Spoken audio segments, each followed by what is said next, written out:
Listen now to the book, One Night with the Hybrid King, written by the author Anya Curves. If you want to buy the ebook, link in the description. Subscribe to the channel. Like and share. Chapter 61, Caelum. I never considered myself a jealous man. Never truly. I've always prided myself on a serene control over my emotions, a calculated reason that always triumphed over impulses.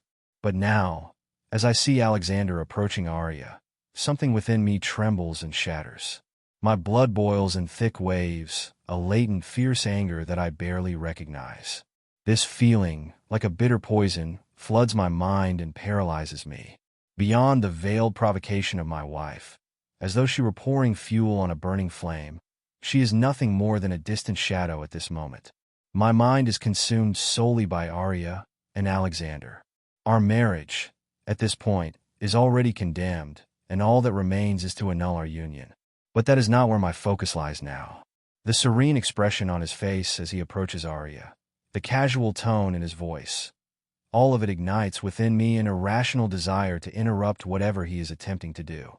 Every step I take behind him, with my muscles taut and my gaze fixed on his back, is a test of self-control. There is an animalistic instinct stirring within me, a beast on the verge of emerging, and no matter how much I try to rationalize, every fiber of my being seems ready to react. The look Aria gives him, that gaze laden with an ancient, profound history, pierces my heart in a way I have never felt before. There is a connection between them, something almost tangible, that unsettles me deeply. Even if Seraphina didn't exist, even if I were a free and unencumbered man, the bond they share would still awaken an unease within me. But worse than that is the uncertainty consuming me. The children, her children, are they my cousins? The mere possibility of Alexander being the father shakes me in an inexplicable way. I want them to be mine. I desperately want these children to carry my blood, my heritage, my legacy. Perhaps then, Aria would choose me. Perhaps then, Seraphina would become a distant memory, and I could have a future with Aria. These thoughts, intense and absurd, take root in my mind like a poisonous weed, increasingly difficult to ignore. The idea of having Aria to myself, of having her as mine, of not needing to share even a fragment of her with anyone else, excites my mind and body, creating a tension I cannot control. How is it possible for this human to have so much power over me? How does she manage to penetrate so deeply to the point of transforming me into someone I no longer recognize? I take a step toward them, determined to interrupt their conversation. The space around us seems to narrow, becoming an arena where only the three of us exist, entwined in this unbearable triangle of tension and desire. My body feels strangely warm, every muscle pulsing, as if on the brink of explosion. Alexander notices my approach, meeting my gaze, and there's a flicker of challenge in his eyes as I reveal the truth about him to Aria. The dispute between us ignites, fierce and swift, every word exchanged growing sharper, more venomous. And then I feel something strange, something primal and uncontrollable awakens within me. My body begins to tremble, and an unbearable heat overtakes me, like blazing embers growing in my chest, spreading like wildfire through every cell of my body. I try to calm myself, to suppress the beast that begins to surface, but it's useless. My hands shake, my teeth grind, and pain explodes within me with surreal intensity. The full moon's transformation, something I've controlled since I was 13, slips from my grasp. I feel my skin burn, my bones twist, every fiber of my being screaming in searing agony. I recall the lessons of childhood, the rigorous control we are taught to wield over our nature, the unquestionable dominance we develop over the beast. But now, that control is an illusion. Something blocks my connection to the wolf within me, an invisible wall that rises and prevents me from suppressing it. The transformation, something I've controlled since I was 13, slips from my grasp. I feel my skin burn, my bones twist, every fiber of my being screaming in searing agony. I recall the lessons of childhood, the rigorous control we are taught to wield over our nature, the unquestionable dominance we develop over the beast. But now, That control is an illusion. Something blocks my connection to the wolf within me, an invisible wall rising and preventing me from suppressing it. When the transformation finally completes, the world around me disappears. Darkness envelopes me, and all that remains is silence. I wake with a sense of weight, as if my body is filled with stones. My muscles ache, my skin feels raw, and a constant throbbing pulses in my ribs, telling me something is undoubtedly out of place. The metallic, bitter taste of blood lingers in my mouth, an echo of the events from last night. I try to piece together fragments of memory, but all I find are blurs, disjointed parts of an intense and chaotic night. A chill runs through me, accompanied by an uncomfortable heaviness in my chest. Soon, I hear it, a rapid heartbeat, a pulsing rhythm that breaks the silence with its precision. I recognize the scent before I see her. Seraphina approaches slowly, her characteristic aroma spreading through the room, a blend of lavender and amber mixed with something sharp and dangerous, almost like venom. She appears in the doorway of the bathroom, her imposing figure framed by the pale light emanating from within. Her golden eyes widen briefly at the sight of me awake. Surprise flashes in her pupils, but it's fleeting. Soon, her expression shifts from shock to cold disappointment, that familiar look that always leaves me unsettled. With great effort, I push myself upright, leaning on my hands to sit on the bed. A sharp pain shoots through my ribs, an acute and alarming reminder that something is undoubtedly broken. Though my healing powers are efficient, they will take time to restore all the damage.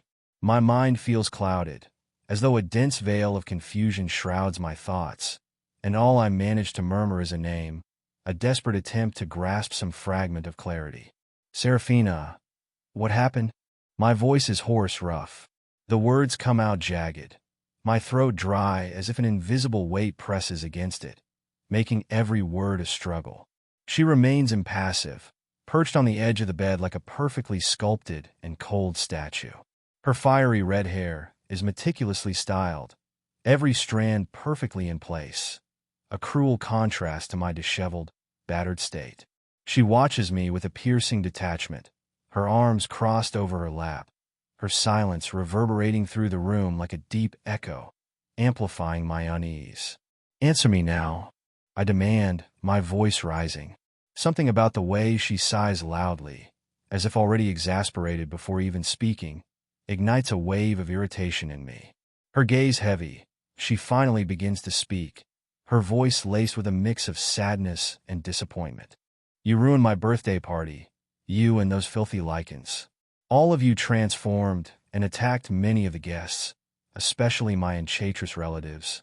Her voice trembles slightly as she says those words, a faint note of pain flashing in her golden eyes before being overshadowed by calculated coldness.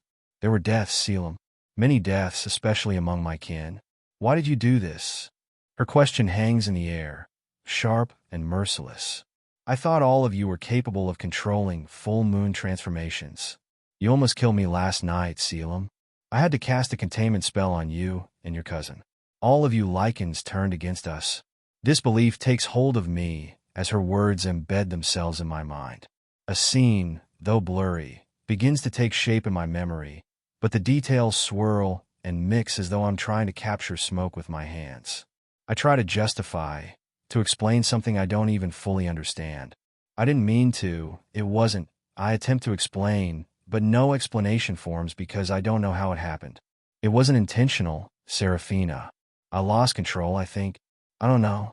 Seraphina stares at me with an icy gaze, her golden eyes narrowed and glistening, betraying a fury she usually conceals behind an impeccable mask. Do you hate me that much, Your Majesty? Her voice is almost a whisper, yet it carries an overwhelming weight. I know I'm not Aria, I'll never be like her. But has the love you once claimed to feel for me turned so quickly into hatred that you'd wish me dead?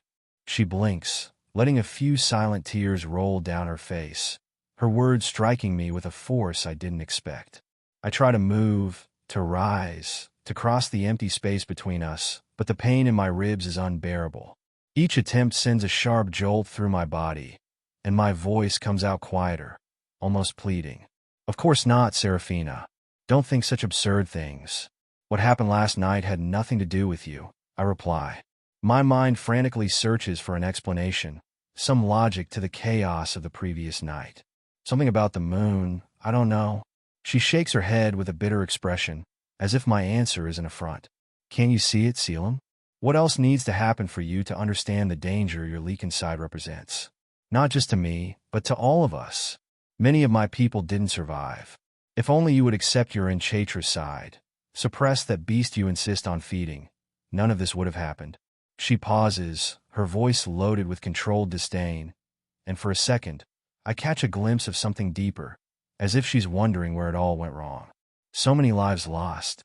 On my birthday. Is this the gift you give me? The accusation hangs heavily between us, echoing off the silent walls of the room.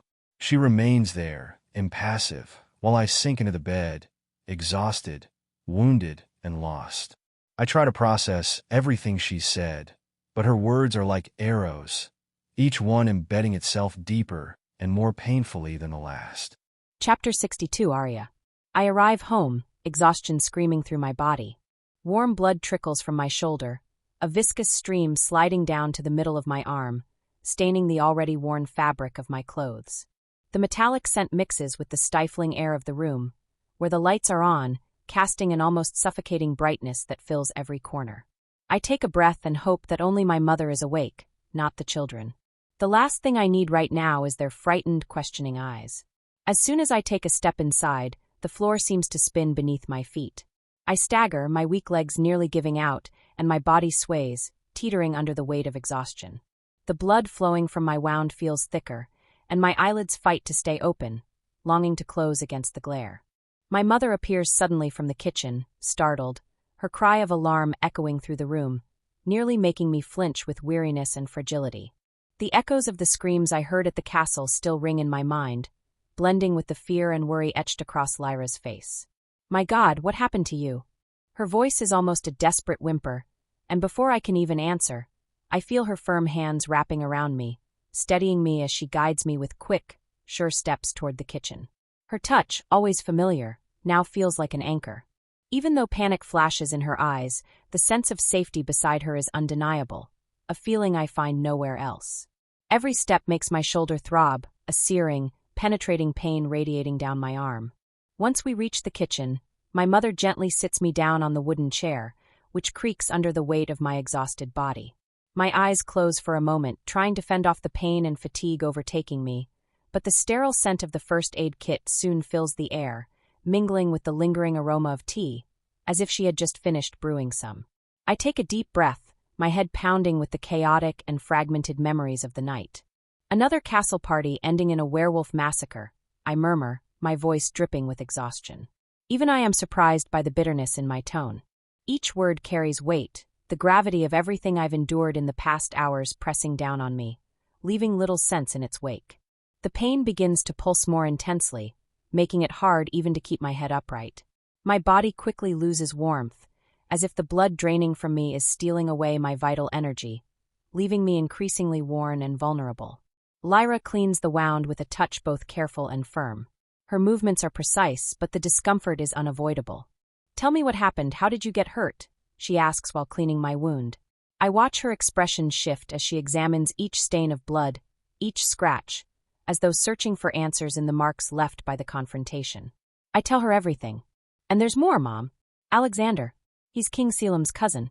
Each syllable seems to scrape my throat, heavy and bitter. He lied to me. For so long, he hid who he truly was, and now the truth crashes down on me like a merciless blow. She cleans the blood with skilled hands, her face stern as she processes every word I manage to say. My thoughts spiral, entangled with the revelation that still deeply unsettles me. For a moment, I see Lyra's gaze glimmer with indignation, and I almost believe her outrage mirrors my own, as though she truly understands the pain and betrayal still burning inside me. However, she quickly averts her eyes, and when she speaks, her voice overflows with an excitement that churns my stomach. "I can't believe it," she exclaims, but her tone is filled with enthusiasm. "I can't believe a nobleman wants to be with you, my daughter. This is a blessing, something I've wished for so long. Alexander, a lord, a duke, whatever he is. What matters is his noble lineage, and most importantly, he wants you. The spark in her eyes grows brighter, and a restrained smile begins to form on her lips. She seems completely absorbed in the idea, blindly fixated on what Alexander could represent in terms of status and opportunity. A wave of nausea rises in my stomach, disgust twisting inside me like a serpent. How can she be so thrilled? How is it possible that all she cares about is power, wealth? All I can think about is Alexander's lie, how he made a fool of me. My chest tightens, and for a moment, I feel that the wound on my shoulder is nothing compared to the pain of knowing that my mother, the one person who should protect me, sees all of this merely as an opportunity. She continues, her voice animated, while I close my eyes, trying to push away the growing disgust inside me. I try to block out her tone, but her words are sharp, each one cutting deep into my insecurities, making me question if anything matters more to her than this insatiable desire for social ascension. Mother, he lied to me. Doesn't that matter? I question her as soon as she finishes bandaging my shoulder.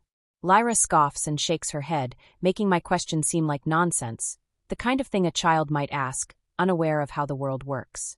Aria, my dear daughter, don't cling to insignificant details. Lying about his lineage is the least of your concerns. Imagine the luxurious life you'll have with him. Think about your children. Now they'll have an inheritance, lands, a first-rate education. Lyra responds with a superior air, and I notice something glimmering in her eyes, a flicker of longing. I feel so exhausted that I decide not to argue with her. I simply nod and drag myself upstairs, ready to sleep and forget the screams and blood I witnessed tonight. Chapter 63, Aria. The next day, despite my aching body, I managed to hide the pain from my children and get them ready for school. My shoulder still burns, a lingering reminder of what happened the night before, but I stand tall, masking my discomfort as best as I can to avoid worrying them. At the school gate, I kneel down to give them one last hug, and that's when Aloan, with her shy little voice, breaks the silence. She looks up at me with a hopeful gleam in her eyes, her tiny finger tracing the outline of the colorful bracelet on her wrist. One of those she gave me as a gift, made of childlike beads with tiny heart designs. Mommy, our gift protected you last night, didn't it? You made it back home. Aloan says with an innocence and certainty that makes me hold my breath. Her question feels almost like a protective spell, something so pure it fills my chest with warmth, melting away any lingering pain. Surprised, I let my fatigue slip for a moment, and a genuine smile spreads across my face. I blink, touched by her unwavering faith, and nod. Yes, my princess, I murmur, feeling the sincerity in every word. Thank you so much for your protection. It helped me a lot.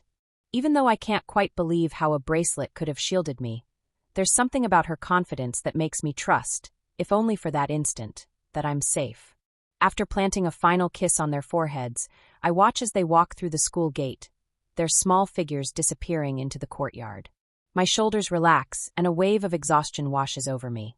The thought of returning home becomes so overpowering that I barely notice the walk back. My steps are automatic, and the world around me fades into an indifferent haze. All I want is to bury myself under the covers and let sleep erase the remnants of pain and memory from the previous night. But as I turn the last corner, something jolts me out of my stupor. Standing outside my house is Alexander. He's leaning against his car, arms crossed, his body tense, and his expression as heavy as my own. My heart races, and my immediate reaction is anger, a fire rising in my throat, almost forcing a scream out of me. Why is he here? I can't stop the memories of yesterday's revelations, the sting of betrayal as I discovered how he deceived me. My blood boils, and my mind begins rehearsing the words I want to say. I want to confront him, question his lies, accuse him of hiding who he truly is from me. I march toward the entrance, my steps firm and determined, each one sinking into the ground with the resolve of someone ready to settle everything at once. But when I finally lift my gaze and see him up close, the words I had planned dissolve, vanishing from my mind like mist. Alexander's face is marked, his eyes hollow and filled with a sorrow I've never seen before. A deep purple bruise mars his cheekbone, and a fresh cut on his lip, still red and swollen, stands out. His expression, a mixture of guilt and despair, strikes me like an unexpected blow, making my heart falter.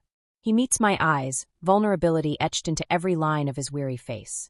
Before I can open my mouth, he steps forward, his voice trembling in a plea that almost sounds like a lament. Aria, forgive me. Alexander takes another step closer, the pain evident in his tone, which cracks slightly at the end of his sentence. Last night, it was terrible. I never wanted things to get to this point. He runs a hand through his hair, his expression torn between confusion and regret. I didn't want to transform. And honestly, I don't remember anything after the argument with Caelum. It's all a blur, as if my mind has been wiped. But please, I'm begging you, forgive me. As he speaks, I notice the intensity in his gaze, an urgency that goes beyond his words. It's as if he's battling something deeper, something consuming him from within, leaving him fractured.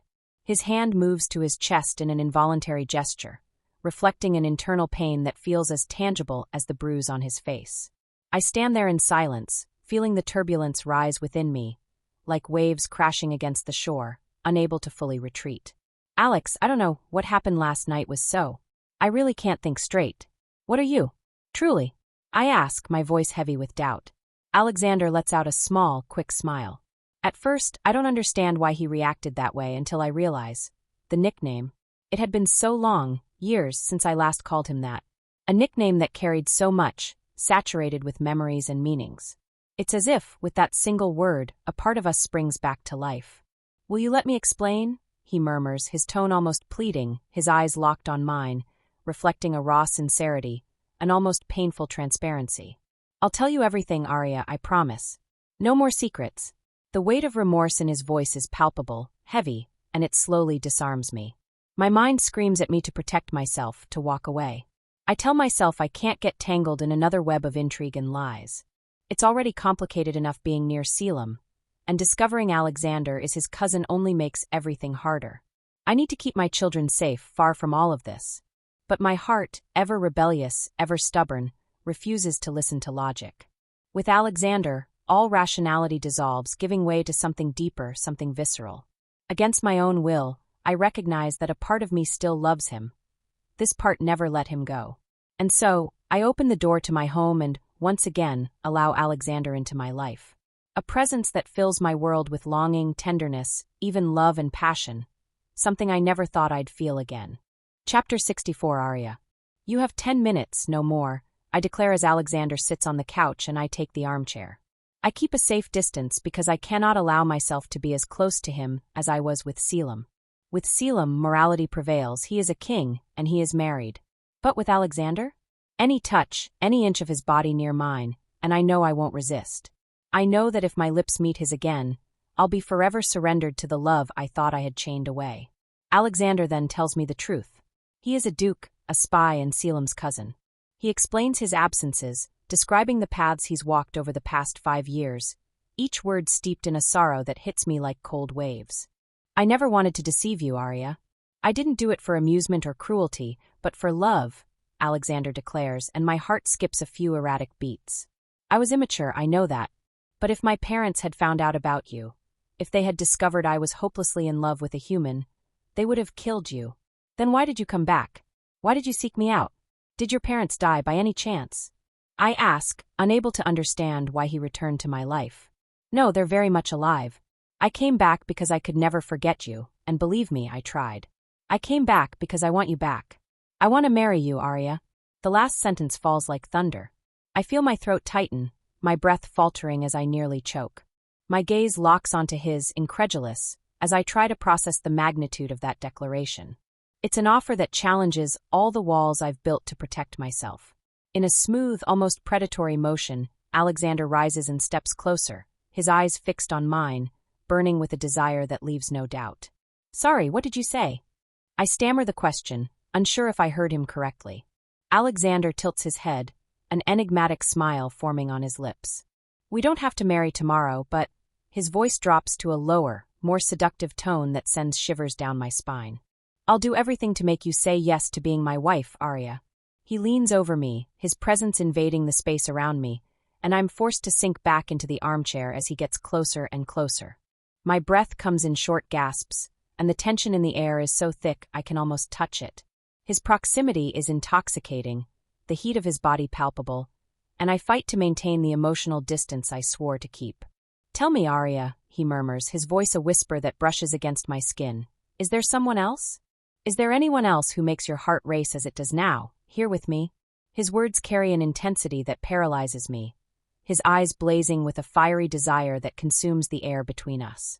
His hand slides to my face, and his touch is a wildfire that courses through my skin, igniting an old passion I thought I had buried. I can't reason out his question, or even formulate an answer. Alexander's blue eyes burn with longing, and I know mine mirror the same. If there is, I'll leave and never come back. I'll let you go and carry all my love for you within my heart. But if the answer is no, Aria, I'll kiss you, and I'll never be able to let you go. What do you say? Yes or no? I can't respond, not with words. Alexander's gaze pierces through every layer of me, reaching a place where no words, no logic can tread. He waits, motionless, the strong lines of his face reflecting a mixture of hope and restrained desperation. Every contour of his body seems taut, suspended in the anticipation of an answer, waiting for a word that only my heart knows, but my mind hesitates to speak. My breath, once steady, now turns heavy, almost painful, as everything inside me screams to close the distance between us. I want him to understand without me having to say it. My hands, as if guided by an unseen force, find their way to him, as though they've been searching for this moment all along. I lift my trembling hand and slide my fingers through Alexander's hair, feeling the soft yet coarse texture of his dark waves. He closes his eyes for a moment, and the sound that escapes his lips is a low growl, almost primal, laden with desire sharpened by the long wait. That sound reverberates through me, igniting a flame I thought had been extinguished. The sensation is overwhelming.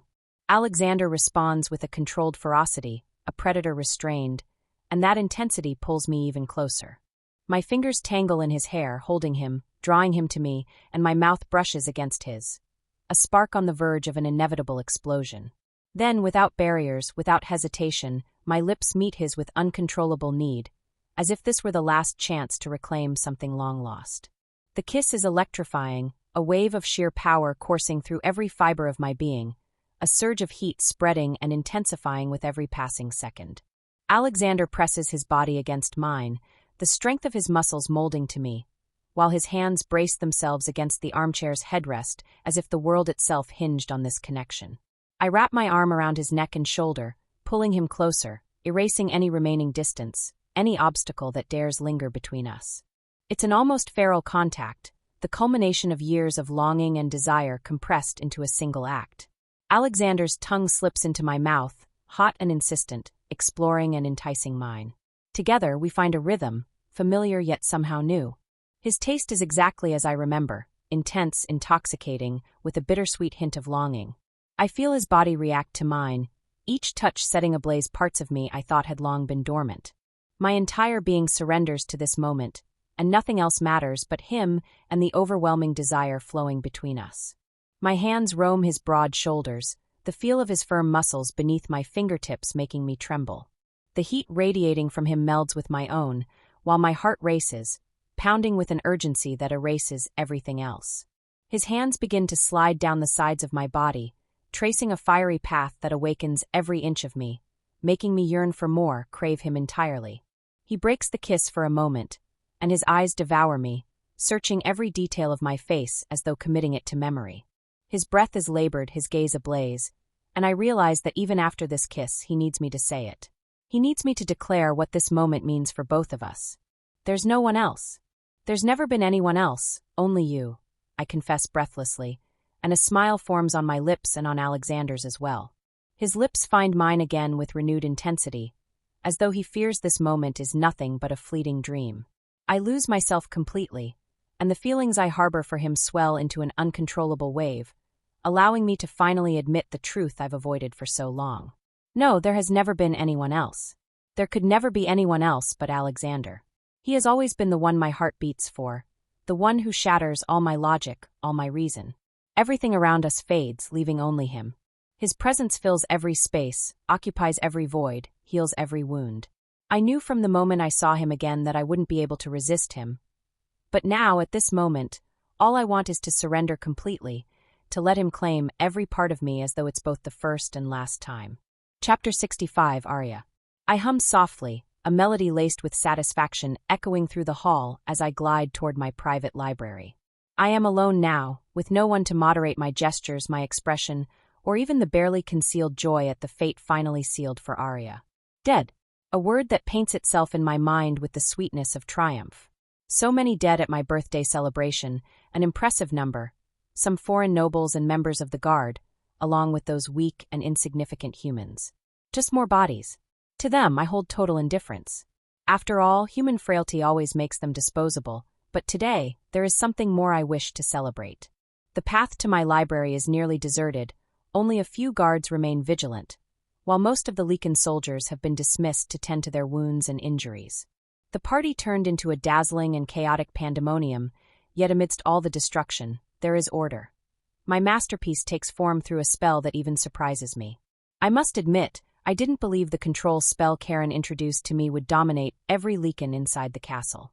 The power was magnificent. Controlling their minds, their brutal wolfish forms, filled me with euphoria and a satisfaction so potent it felt like a drug. I passed through the solid wooden doors of the library, and the air inside is different.